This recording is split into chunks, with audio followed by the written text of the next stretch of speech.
Hello and welcome back to Rage Gaming and more Monster Hunter. Today we got something a little bit different for you. We have the weapon rankings for the update of August, but the problem here is that instead of doing a list for Seregios or say Legaicrus like we did for Title Update 2, instead we have a new level of difficulty, 9-star monsters, including monsters like Legaicrus Seregios. But there's 9 of them, and so there isn't a consistent option that everyone's focused on. Undeniably, some monsters are harder than others, not just in the way that they have different movesets and therefore different levels of challenge, but there's literally different amounts of health pools, as you can see. Gore Magala has 55k compared to Ray Dow's 38k. And then you got monsters like Seregios, who are undeniably mechanically very challenging and intense, especially a 9-5, absolute nightmare, yet has 13k less health than Gore, so it just takes longer to kill Gore. So because it's a pretty nuanced thing, there's a lot of monsters and a lot of different runs going on right now. So for this one, rather than doing like a 14th to 1st place ranking of all the weapons, we're going to be doing a grouping of, say, your highest group, the middle group, and the lower group based on the results that we have now, bouncing around these 9-star monsters for the best runs that we can. So let's begin at the bottom here where we have the lower group. So these are considered, say, less impressive runs against maybe an easier or lower health monster, but still with very good times overall, just noticeably behind a lot of the other ones today. And obviously we started with Lance here, which is a real shame to see, isn't it? Lance has had such an intense amount of changes in this August update. Many of these attacks have had better raw scaling or element scaling, and overall, Josh was telling me that it equates to roughly about a 30% damage increase for the general kit, which is a big one for sure. The biggest complaint for this weapon from my POV is that while they've done different things to improve the mechanics of the weapon, its output is just undeniably lower than the rest of the weapons. With about a 30% increase, I thought, okay, it might shoot up towards middle of the pack or at least be doing a lot better than literally last place on average. Well, it's still there for today, and that sucks. And that isn't, say, the fault of the player we're looking at here, who's doing a phenomenal job of maximizing their output, having very little downtime, against something difficult like Seregios, of course, making use of the power guard to return hits and retaliate in good form, and having good uptime on the legs at that. There just needs more people to take this weapon and push to really see where it is now. I think it has plenty of potential to be in the group above, as we'll discuss. It's undeniably in a lot better place than it was before, but right now the results aren't showing, well, great results.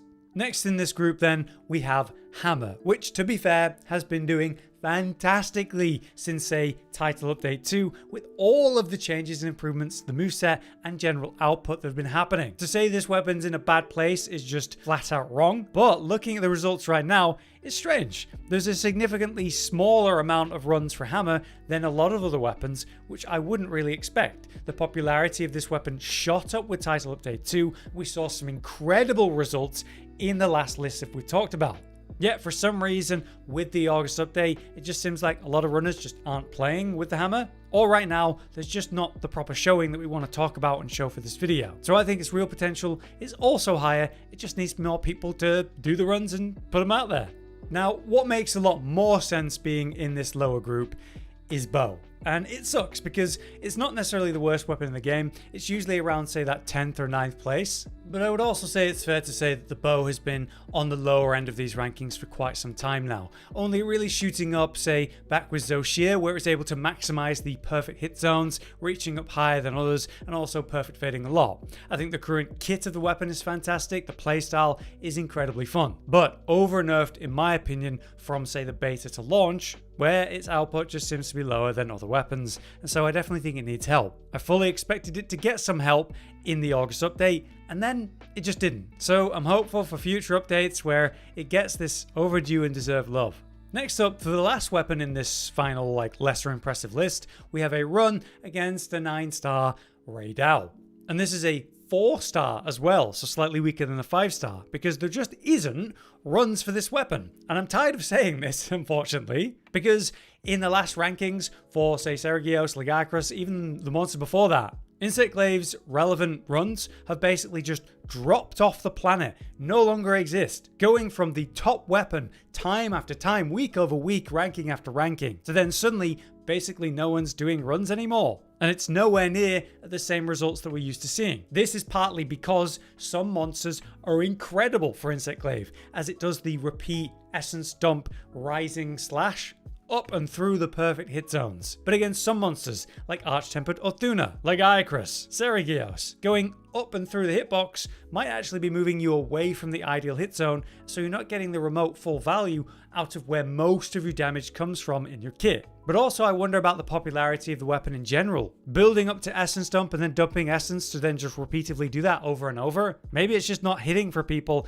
as long term as maybe it started out. They've made it clear that they don't like one attack spam loops with what they did to bow and the dragon piercer. But here's insect glaive with this issue, as well as other weapons like switch axe. Moving on then, we get into the grouping of impressive, great tier times, as well as harder and healthier monsters in general with the bigger health pools. And we begin here with SNS, as you can see. SNS is kind of towards the bottom of this group with this run against Duna, but it's still an impressive time with 4 minutes and 28 seconds on this clear. SNS remains amazing though for its consistent high uptime, flowing gameplay, ability to output a nice mix of element and raw of course, and relying heavily on the perfectly timed perfect guards to ignore every attack and maintain that great DPS. With the meta that is all of these tempered monsters and their special tempered scars, weapons that can make great use out of those scars, opening them effectively like SNS, moving around the target, staying on those scars, getting them open. They can interrupt the monster time and time again, more so than some other weapons. So I feel that the lack of the runners and lack of runs right now is why it's down lower in the category, not that the potential isn't actually higher. Next up then we have Hunting Horn that is also doing fantastic since the updates, both the title update 2 changes and the August updates. And here's a familiar name for Hunting Horn, QUA, with a 4 minute and 38 second clear with your 9-star Legiacrus. What's been great to see for the Hunting Horn is the fact that they've slowly smoothed out the gameplay. They're helping them generate more echo bubbles. They've improved the hit detection of the echo bubbles. You now have more ways to chain into an echo bubble to maintain the triple stack and keep that target within them. They've also provided some new hyper armor with the hilt stab, giving them a new way to tank through and ball through attacks. So against any monster where they're able to go toe to toe and smack their head effectively for a nice build-up of KO, they're doing great. And they've shot up from essentially at the bottom of the weapons, near the bottom or at the bottom, to somewhere towards middle of the pack, like we see here today with the 9-star monsters. So it's a great result and makes complete sense. Next though, I am very happy to say heavy bowgun finds itself nicely in the middle of this group. Heavy bowgun's been a weapon that's been towards the bottom unless they've been using heroics where it shot them up, and so we're seeing a major change in this patch. Heavy bowgun had some changes here though. Wyvern blast ignition and wyvern counter ignition raw was up. The scaling for those has been increased. The recovery speed of your ignition gauge when using different kinds of ammo was increased, so you're able to actually rely on it more. They've improved the hitbox of your focus blast, and when using spread ammo, you're able to chain that into a guard a lot faster. So you can be very aggressive with the shotgun style. That's what we're seeing here as we see this player play point blank with the spread blast like a shotgun and just going toe to toe. We've seen a lot of blade scale honing being used with the Seregios weapon in particular for a sort of perfect evade gameplay to get that special ammo and then play around that. But this player is just instead going toe to toe and just doing basic evades and being pressed into the monster to effectively and functionally hit that perfect hit zone, which with the case of Seregios here at 9-star, we're hitting the legs. So this up and close personal style of gameplay for heavy bowgun has proven to be very effective, and this is a great result for the weapon for this patch. Now, one weapon that hasn't really been changed in this patch was Switch Axe, which finds itself roughly in the middle here. We're still a very impressive run. We have a 9-star version of Seregios, of course, cleared in 4 minutes and 15 seconds by JDV, a familiar Switch Axe runner. Switch Axe has problems against Seregios in general because of the longer animations and Seregios bouncing around a lot, so it's extra impressive with that context in mind. But this result makes complete sense. It's about where Switch Axe has been and we haven't really seen any changes. This is just great gameplay and one to watch if you want to learn how to maximize Switch Axe against more agile enemies like Seregios. Next up in this category of impressive and relevant times on a harder monster, we have Greatsword, which is actually going against a 9-star 5-star Duna, and it's a familiar Greatsword speedrunner who's been at the top of the category for a while. We've seen Greatsword be top 5 or higher in a lot of these rankings, and so to see it in this general section compared to say the top section is actually a bit of a surprise, especially with the changes that actually already came with this update. I thought Greatsword was in a fantastic place and wasn't really expecting it to see any changes, but it did see them. Improved chaining into tackle from different combos, leaping wide slash now chains faster into a side blow, strong wide slash now chains faster into true charge slash, the raw damage through charge slash jumping charge, strong charge, true charge, and strong wide all were slightly increased. And then on top of that, element scaling for strong charge, true charge, and strong wide slash were all increased too. And since you can smoothly make an artian weapon with a bit of element on it and just match that to the target, you are getting benefits from that. So it received relevant damage increases, but not major ones. All the same, to see it in this general category pretty much comes down to a lack of runs at this time. I feel that the potential for this weapon is well worth meeting the top category, where it's going to fit in the best of the best weapons, where it pretty much has been for quite a while. So more runs just need to exist. The weapon's in a phenomenal place, and the August update has only made it better. Finally, for this category, we have gunlance, with this ridiculously good result against your 9-star, 5-star gore magala with a massive health pool. This is interesting because gunlance does fantastic, right? Against targets that are normally awkward or difficult to maximize your ideal hit zones. Gore is a great example of that with your fire element and say the hit zones on the wing arms, which say some range weapons can maximize, but a lot of melee weapons just can't most of the time. Gunlance can ignore all of that and just absolutely blast the target effectively. And so, back when Gunlance was near the top of these lists, it was against targets of that nature, arkveld, gore, where we'd see that part of the weapon, that aspect, do so well and go so far for the weapon. So it's good to see it kind of rise a bit to the top again with that context in mind, since we're doing 9-star monsters and gore is basically back on the menu. I also think this is just a pretty standout run in this case too, showing what's still possible for this fantastic weapon. Will Gunlance see further changes, improvements in the future? I do think it's one that's actually going to see them in the future. He didn't really get anything in the August update, so maybe title update 3 will see something. But now we get in the category of super impressive top tier times against some of the hardest monsters that are out there. And we start with light bowgun, where those changes that came in with the August patch have had a real impact. In Title Update 2, they talked about how they walked some things back and tried to make some changes that they weren't happy with, only to largely undo key aspects of this with this update. So adhesive ammo and wyvern blast raw damage went up. They improved the recovery speed of your rapid fire gauge when using a variety of ammos. So rapid fire gauge is much more relevant again. That's important because they're doing a lot of burst step gameplay that needs to have the rapid fire gauge ready for it. They've also improved different ammo types reload speed. They improved the raw and element scaling for lots of different element ammo. The amount of rapid fire gauge being consumed when using dragon ammo is decreased, as well as how much you recover when using pierce ammo.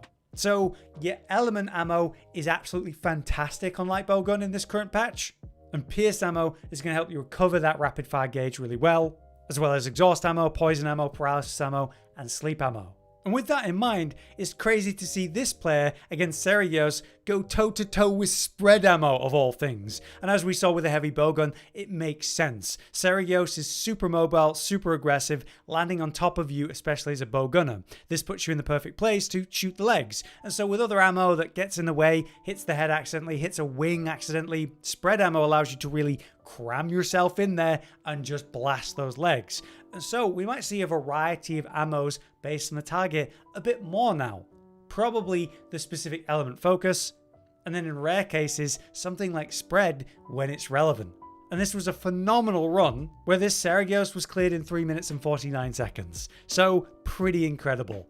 Speaking of incredible, we also have Charge Blade in this top category, where it is doing unbelievably well in this patch. Honestly, it wasn't really doing bad in Title Update 2, it was still a top weapon overall. It's just they changed the flow of the weapon, where you're doing that really fun transform loop, going from the sword and shield mode into a shield thrust, into an AED, into the new follow-up, then going back to sword and shield mode. That would let you perfect guard and charge up vials that way, going straight into an AED, so on and so on. The problem with that is it's a very repetitive, simple gameplay loop that it kind of takes what is a really complicated and fun and varied weapon and limits it to a singular playstyle, which is what's happening with a lot of weapons in Wilds right now, isn't it? They acknowledged this issue where they were trying to kind of walk back how ED1, ED2 for power axe mode was overly used and the rest of the kit was being ignored. So they were buffing up, say, the element side of things and of course SAD on top of AD. But it backfired, where it's basically just, instead of doing these 2 attacks, you're now doing 2 other attacks, and that's it. Now with this update, we've seen some big changes for the multi-hit aspect of power axe mode,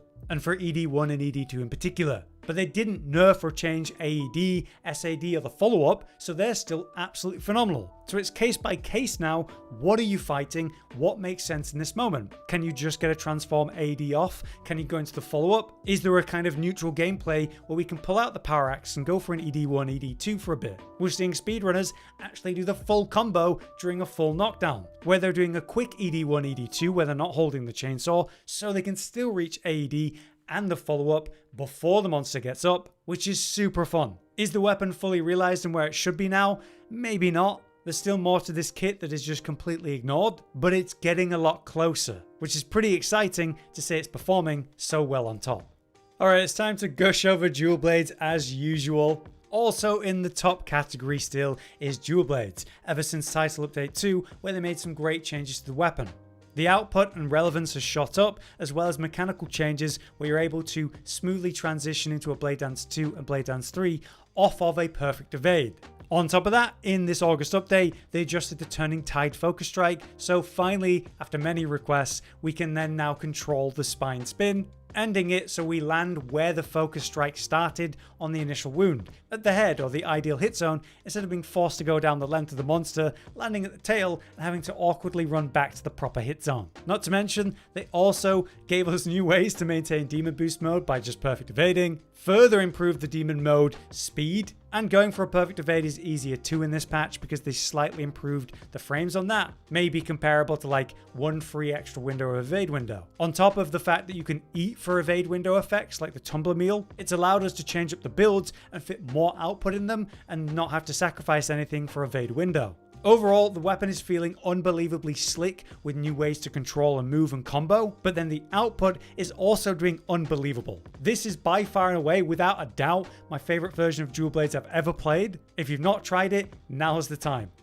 But last up, in that top category, we of course have to include longsword, which didn't get crazy major changes, damage buffs or anything in this update. It just got something incredibly important that the longsword players have been calling for. Wild has some input delay or issues, and this is felt particularly bad when you're playing a weapon like longsword that's all about specific, precise inputs in response to the exact timing of a counter. So they reduced the delay between input and actions when chaining into your spirit/counter from the special sheath. But also, they extended the window for performing that spirit/.